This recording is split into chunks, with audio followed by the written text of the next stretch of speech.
My friends, we have come to the end of a long journey. The American people have spoken, and they have spoken clearly. A little while ago, I had the honor of calling Senator Barack Obama to congratulate him. Please. I told you I ran into Senator Lieberman over in Iraq, but the other half of that is I ran into my father at the same time.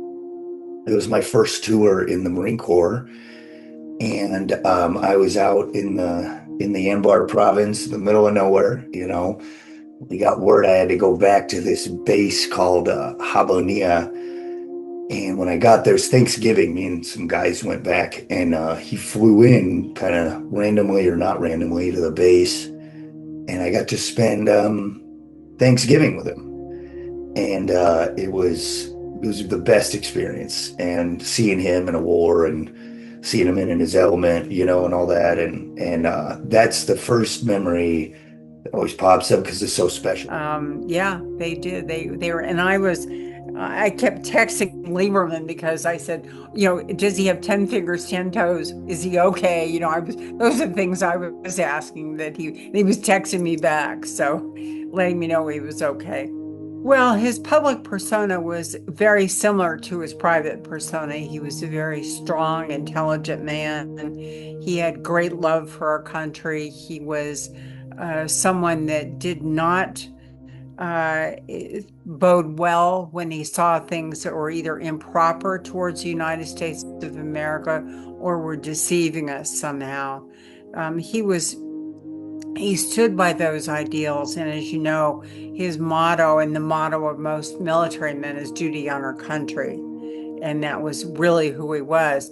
The things I can say different that people didn't see in him was a whole other side that people were very surprised to see when, for instance, if they joined us at our ranch or if they talked to us a little bit.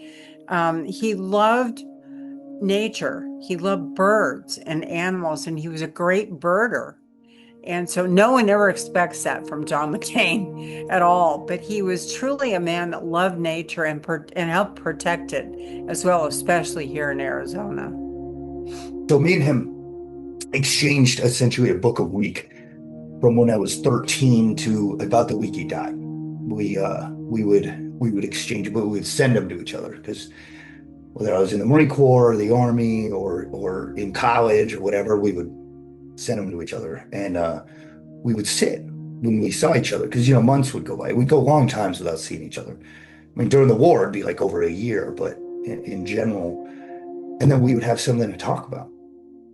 And when I was younger, I thought he was just sending me books, but then as I grew up and we would talk, I realized he was actually teaching me lessons.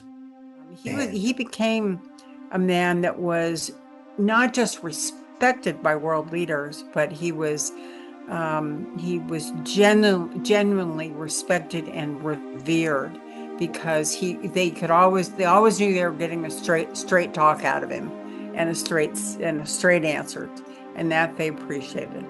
The maverick label that is applied to him is really the label of someone who just loved his country more than anything.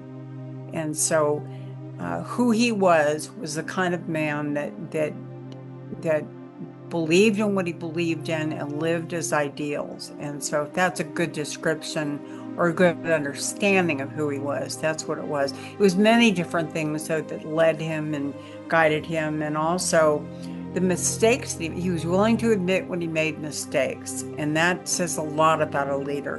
When you can say, yep, I messed up, or I didn't, this was wrong, I should have done it another way.